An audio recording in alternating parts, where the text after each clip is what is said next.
So good morning, good afternoon, or good evening, depending on where you are joining us around the world. I'm Jose Luis de Aro with the Communications Department here at the International Monetary Fund.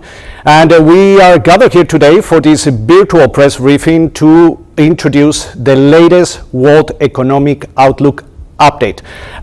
Title, Global Economy, Tenuous Resilience Amid Persistent Uncertainty. So if you haven't got a copy of the latest WEO update, I would recommend you to go to imf.org. There, as usually, you're going to be able to download the document, but also you will find other assets that probably will help you with your reporting. And what's best that to talk about the latest update, that to be here joined today by Pierre-Olivier Guinches. He's the Economic Counselor and the Director of the Research Department.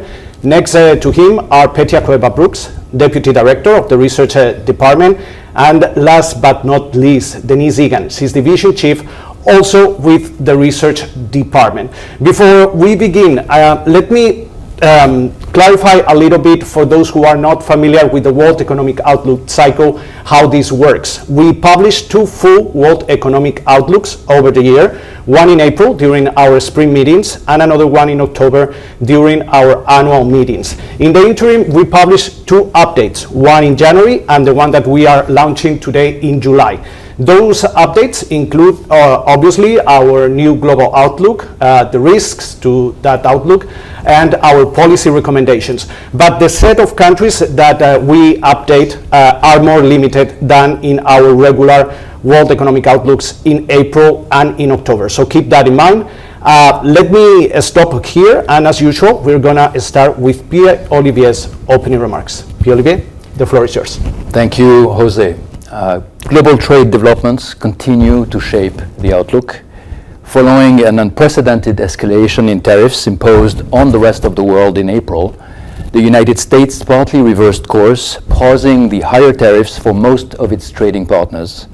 This and the de-escalation of trade tensions with China in May modestly reduced the US effective tariff rate from 24% to about 17%. Despite these welcome developments, tariffs remain historically high and global policy remains highly uncertain, with only a few countries having reached fully fleshed out trade agreements.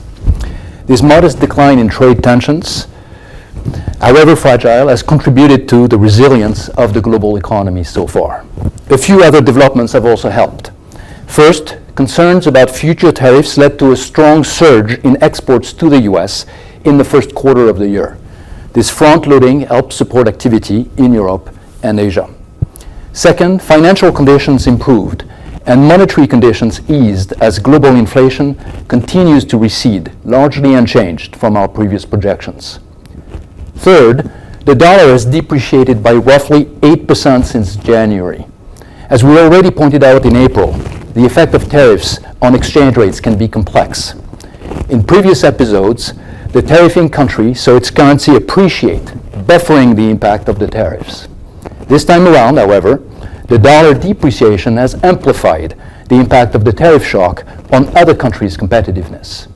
With a stable value relative to the US dollar, the Chinese RMB has tracked the dollar, while the euro has appreciated significantly.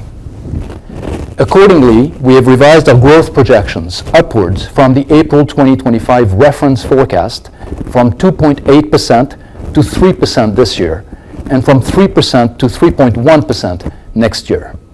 Most regions are experiencing modest growth upgrades this year and next. This resilience is welcome, but it is also tenuous. While the trade shock could turn out to be less severe than initially feared, it is still sizable. And evidence is mounting that it is hurting the global economy.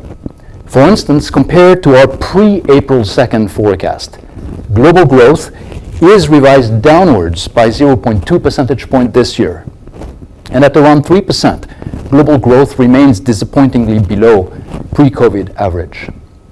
And we continue to project a persistent decline in global trade as a share of output, despite the recent front-loading, from 57% in 2024 to 53% in 2030.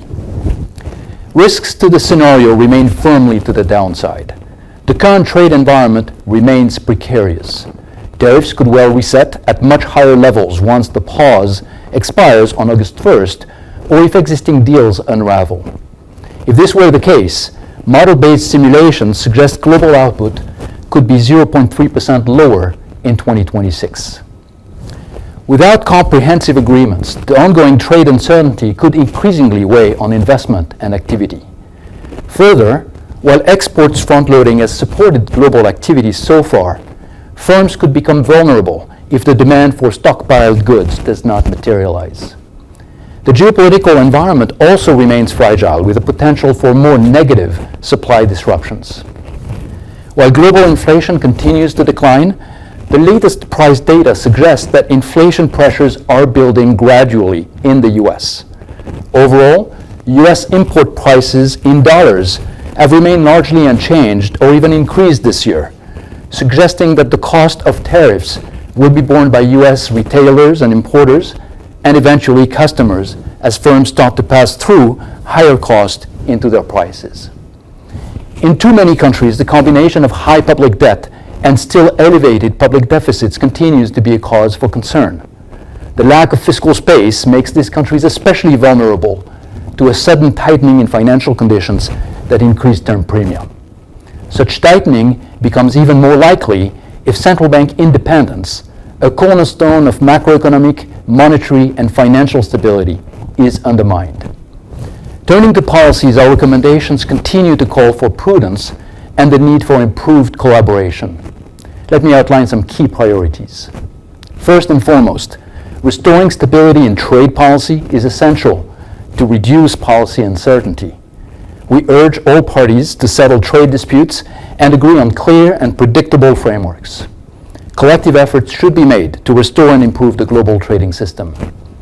The need for predictable and stable rules extend to other areas of policymaking. It is important to reaffirm and preserve the principle of central bank independence. The evidence is overwhelming that independent central banks, with a narrow mandate to pursue price and economic stability, are essential to anchoring inflation expectations. That central banks around the world achieved a successful soft landing despite the recent surge in inflation owes a great deal to their independence and hard-earned credibility. Restoring fiscal space remains a priority for many countries. Even where new spending needs are emerging, efforts must be made to implement gradual and credible consolidation while protecting growth. Lastly, as global growth remains tepid, more efforts must be made to increase long-term productivity through structural reforms. Thank you. Thank you, Pierre-Olivier. And let's start this trip around the world. But before we start, let me remind some ground rules. The first one, if you want to ask a question, please raise your virtual hand. Wait until we call on you. If we do, please identify yourself and the outlet that you represent. And try to be concise so we can take as many questions as possible. Also, I want to remind that we have received already a couple of questions through our press center, and I will be asking those questions to Pierre-Olivier, Petty, and Denise on the reporters' behalf.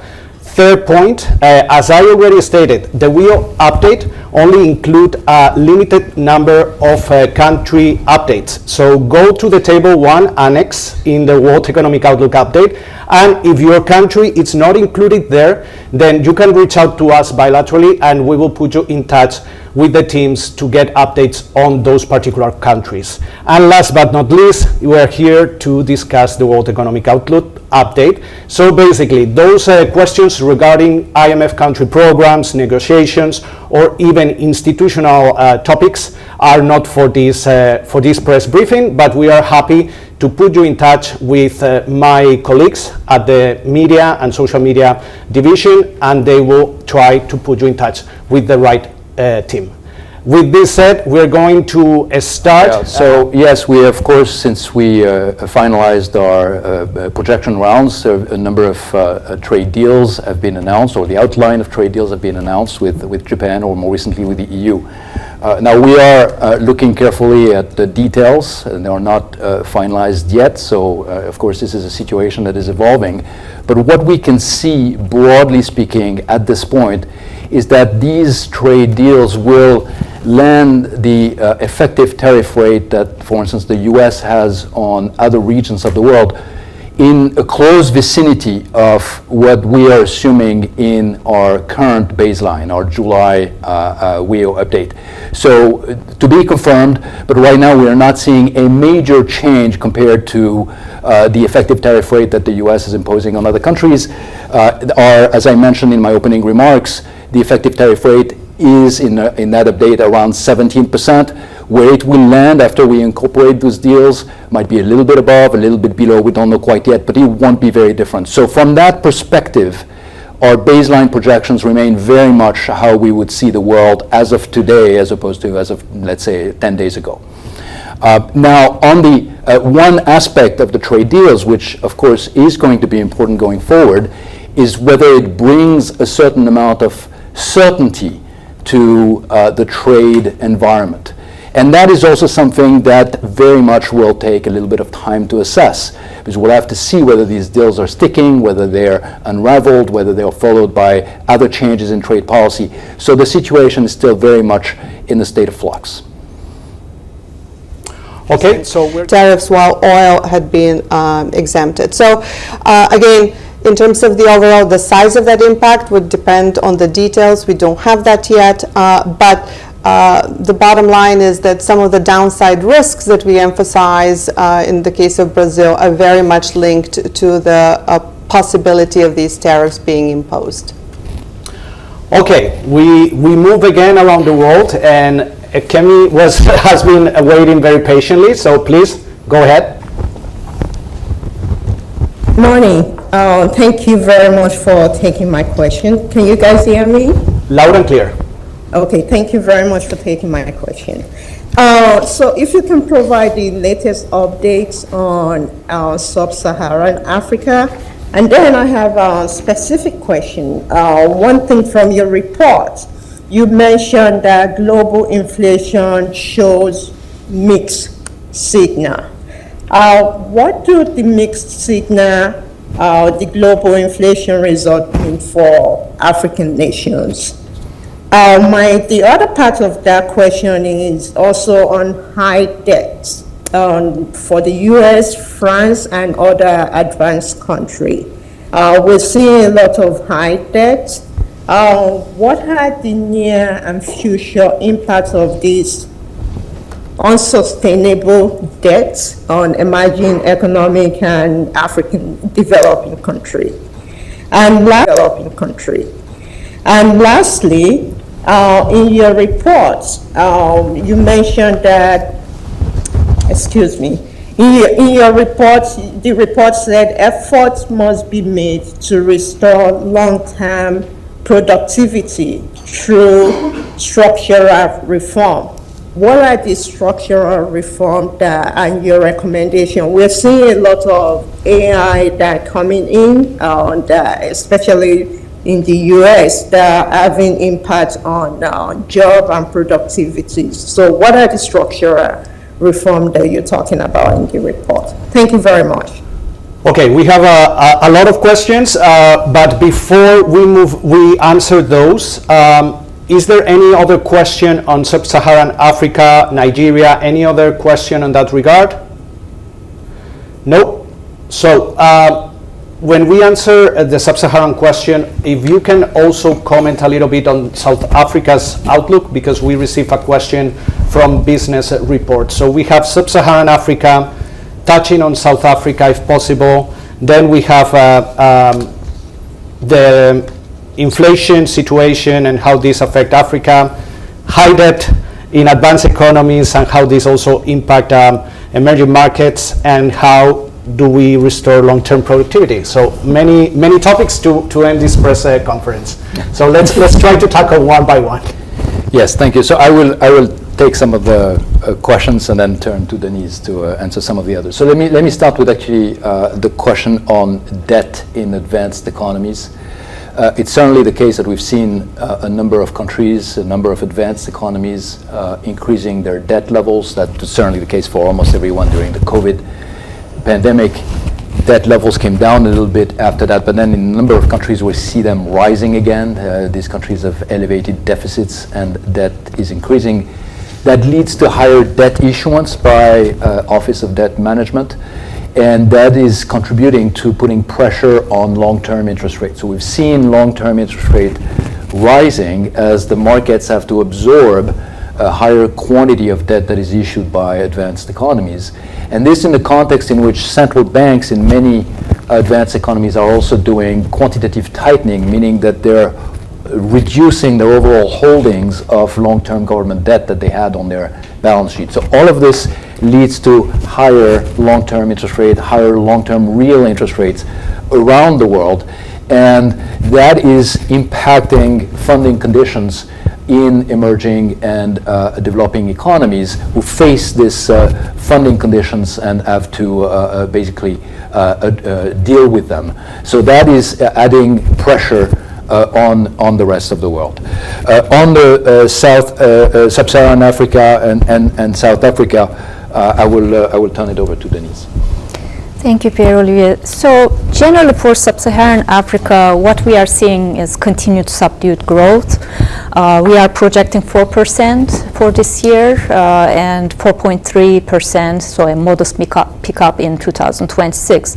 These are again, along with the rest of the global picture, slight upward revisions, 0.2 this year and 0.1 percentage point for next year. That said, conditions, external conditions, particularly for Sub-Saharan Africa, remain quite challenging. We talked about financial conditions, whether there would be a reset to higher interest rates globally and the tightening of global financial conditions, especially for high debt countries, that would be a risk. But also there are domestic risks for Sub-Saharan African economies. Regional conflicts, social unrest, and climate change are perhaps a few to mention. Now, you asked about structural reforms. Given the challenges Sub-Saharan Africa is facing, this is an important pillar for renewed growth in the region. There's need for broad structural and institutional reforms, and what we mean there is, to give some specific examples, further regional trade integration is one.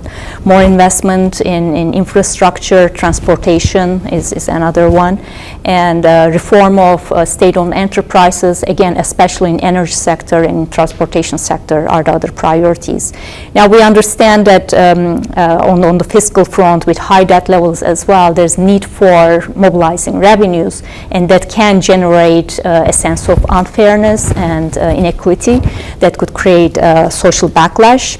And on that front, our advice has been for a design of fiscal reforms that are equitable, that are efficient, and more specifically there, what we have in mind is removing poorly targeted exemptions in the tax code, making use of progressive income taxes much more, and building trust and support, as we had covered in detail in our October 2024 report in one of our analytical chapters, by engaging with stakeholders, hearing what they need, improving governance and protecting the vulnerable, and at the same time bundling, sequencing, and pacing different measures to make sure that the most vulnerable in the society are protected. Thank you. Thank you, Denise. Anything else to add? So if there's nothing else to add, we are about to put to an end this trip around the world. On behalf of Pierre-Olivier, Petia, Denise, the research department, the communication department, we want to thank you for attending this virtual press briefing. If there is any other questions or comments that you have, please don't hesitate to reach out to us at media@imf.org.